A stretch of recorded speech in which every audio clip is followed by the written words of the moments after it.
What's up guys, Aroneous here with another Raid Shadow Legends video, and of course we've got the extra legendary event going on. I'm on my pay to win account.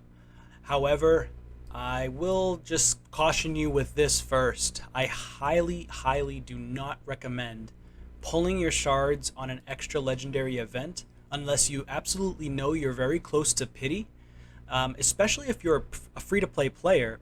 You do want to save your shards, and especially during fragment events such as this one where we're going for the walking tomb drang, you do not want to waste your shards if you don't have enough to begin with. For example, my free-to-play account is endgame level 100. However, I would not pull my shards and will not pull my shards on my free-to-play account even though I'm such a high level. The issue is I only have 4 ancient shards, 1 void shard, and 2 sacred shards on my free-to-play account.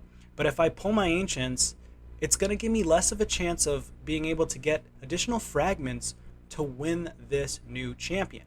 So be very careful, be cautious. This is definitely a gotcha moment from, and not to be a pun or anything for gotcha, but this is a gotcha moment from Plarium Raid Shadow Legends, because they're going to try to have you pull your shards and be like, oh my god, I got a legendary. And you're going to see all these videos out there and these pictures on Reddit, Facebook, YouTube, shorts, whatever you want, whatever you think of, and it's going to be people pulling shards and getting the double legendary, but it's all a facade, okay? It's just luck. It's pure luck, right? And maybe they pulled a few shards and they got it on the first 10 pull, but the issue is it is so luck. So lucky for people to pull something in a 10 pull, and it rarely happens. It honestly, you can go 100 shards, even 150 shards. I've seen people do it where they spent a lot of money and they wasted that money because you only have a 0.5% chance to get the double legendary. So it's very important that you think it through before you go and pull your shards. Now with that being said, I will get into this shard pulling video. I'm going to showcase to you where I'm at first though with the walking tomb drang. I do have 60 fragments, so I want to pull my shards, and I know that pulling these shards right now during this extra legendary event is not going to grant you anything additional for fragment's sake. And I'll just prove that to you by looking in the tournaments really quickly. We've got Tag Team Arena tournament going on, and this, unless they have a walking tomb drang here, this is not part of the fragment collection. However, Ice Golem is, and I've already beaten Ice Golem. I am in first place, but again, this is a pay to win account, so pay to win players have a very big advantage over those that are low spending dolphins, or free to play players, of course. So obviously I'm going to win either first, second, third, or fourth, or fifth place pretty much every single time on my pay to win, unless I just decide not to go for it.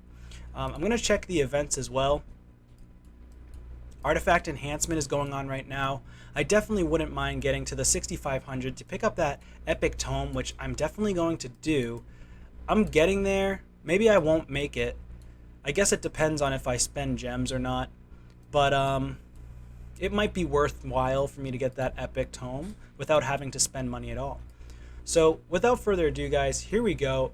Extra legendary event. I've got 63 ancient shards on the account, and I'm hoping to pull legendary. I'm really hoping for like a Valkyrie or an Underpriest Brogni, someone really good for clan boss. I know I can definitely pull potentially another Helicath or a Demitha, things like that. Wait, is Demitha a void? Now that I think about that, I think Demitha's a void, so not Demitha. But I'm pretty sure there's another champion that can do unkillable, so such as like, maybe I already have him, Skull Crusher. So I really don't need another Skull Crusher. But just something good. Leave in the comments below what I'm missing here. Is there another unkillable or block damage champion that's not void that I'm missing? Or what's a really good champion that you'd be interested in pulling, or that maybe you already pulled? So here we go. I'm going to pull the first 3. Hopefully I get lucky. Maybe I pull a legendary within the first 3. So we've got Fleshmonger, actually a good champion for Faction Wars. I did utilize Fleshmonger in my Faction Wars Skinwalkers to beat it. He does have pretty good reviews as well. The reason why he's so good is because he has attacks all enemies, 50% chance of placing a decreased defense, but it books out to 75%. But this is his bread and butter skill. Places a 25% increase attack and 15% increase crit rate for 2 turns on this champion and grants an extra turn, and that's on a 3-turn cooldown. So that's really good for a rare champion. He hits somewhat hard as well, I'd say. Not crazy hard, but he can hit pretty well. Alright, we're going to keep going here. Okay, so 3 shards, all rares. We've got ourselves an Abyssal. This guy, I don't remember what this guy does on the Demon Spawn. Block buffs on the A1. Heals all allies by 50% of their max HP. Increase defense weak, increase attack weak version for all allies for 2 turns on a 4-turn cooldown. I mean, he's not the best, but he does have the faction crip aura of 16%, so if you get him early game, he's not too bad. Let's go ahead and do a 10 pull. Come on, give me a legendary in this. Seeker, okay, that's a clan boss champion I wasn't thinking of. Let's go with these clan boss champions, man. Wait a minute, dude. This is who I wanted. This is the guy I was looking for. But this is not an unkillable. This is not a block damage. But this is an ally attack champion. Man, I wish I had this guy on my free-to-play. Oh my god. This guy is awesome.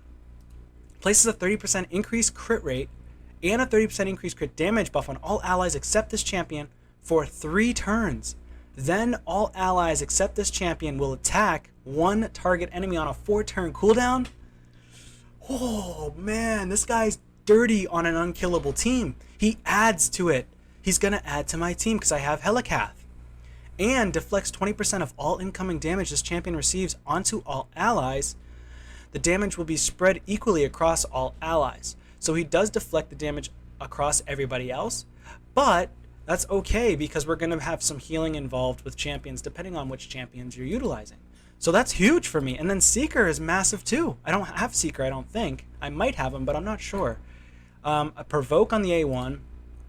Fills a turn meter of all allies by 30%. Places a 50% increase attack. And grants an extra turn on a 3-turn cooldown. Increased defense in arena battles by 30%. So he's really good on a go second team if needed. Because of this ability right here, Dark Blood heals this champion by 20% of the HP and places a 60% increased defense buff on all allies for 2 turns when he's hit with a critical, and in arena, you're pretty much guaranteed to be hit by a critical. Alright, let's keep going. I think we've got our clan boss champion right there. Legendary, Nethril, Mountain King. Okay, I don't have Mountain King or Nethril on my free-to-play.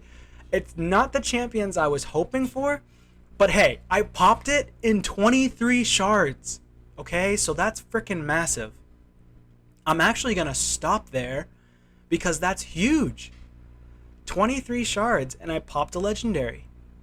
That's a big win for me. So like obviously me, I'm like, oh my god, because I pulled the legendary in 23 shards. Like I said in the beginning of this video, do not buy into the hype. Okay, I do not recommend you pulling your shards unless you think you're close to pity or you pay to win. Okay, so this is a pay to win account. Do not just pull because you want to pull. That is not going to help you. It's not effective. But I'm pretty excited. Mountain King, I'm definitely going to utilize on my defense. So I have Lugan, and he actually just got a huge buff, by the way. Lugan got a massive buff to his skill.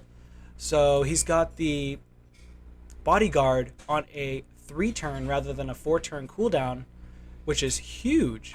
Increased defense on himself for 3 turns, and it's always going to be up on himself forever if he places this. Also makes him very, very viable now for clan boss, and he could even become a stun target if you need him to be. So that's huge. And then of course we've got Mountain King. I mean, this guy's a beast. Attacks one enemy, very basic, but hits like a truck. And then you go on to the A2, attacks one enemy, but ignores 50% of the target's defense.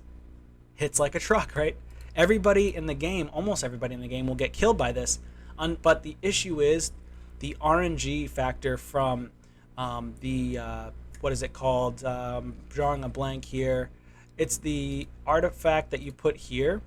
I think it's this one actually. 25% chance reaction. I don't know why I was drawing a blank there, but reaction ring, 25% chance to change a critical hit into a normal hit when attacked before the first turn.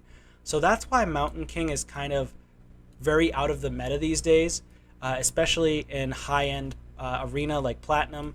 You know, you're not going to see people utilizing him very often at all. But he also has the A3, ignore shield and block damage. Very, very good in low arena, mid arena. Not as good in high-end arena. He does have a nice passive too. Increases his champion's attack by 50% each time this champion kills an enemy, and it stacks up to 100% and resets each round. So because arena is one round, it stacks up to 100% the entire time you're fighting. So on defense, if he continues to stay alive and he continues to get kills, then he's going to raise his attack, and his damage is based on HP and attack on every ability. So the reality is you can limit the amount of attack that you put on him, but really pump in that HP, and he's going to hit very hard for you. He doesn't need any accuracy in his build. A lot of people do tend to build him with high resistance. He does have a high base resistance of 80 to begin with, so I do recommend throwing some resistance on him, but he's not really worth it if you don't throw at least 500 to 700 resistance in Platinum, that is. And plus nowadays you can strip pretty much anybody, or Madame Saris can put debuffs on pretty much anybody in arena. So it's not like he's going to be game changing for me, but definitely very helpful like in areas like tag team arena and lower end gold arena.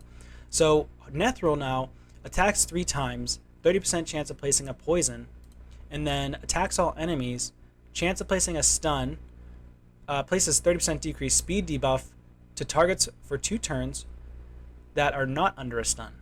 So that's kind of cool. Attacks all enemies, decreases the turn meter by 75%. This is also a good ability for attacking all enemies, especially during waves, during dungeons. Very, very good in Doom Tower. So if you have him in high-end Doom Tower, build him with a lot of accuracy. There's multiple ways you could build this guy. You could put him into arena and have him lead off with this ability as a go first with like an arbiter, and then lead into this guy, decrease the turn meter of all those enemies, assuming that he's not weak affinity, right? And then you'll be good to go to attack with a slower attack based champion. So not a bad pull there, guys. Not too bad. So that's gonna be it for this one, guys. Appreciate you guys for watching. Definitely subscribe to the channel if you haven't already. Subscribing would be very helpful for my account, and we'll catch you on the next one. Peace.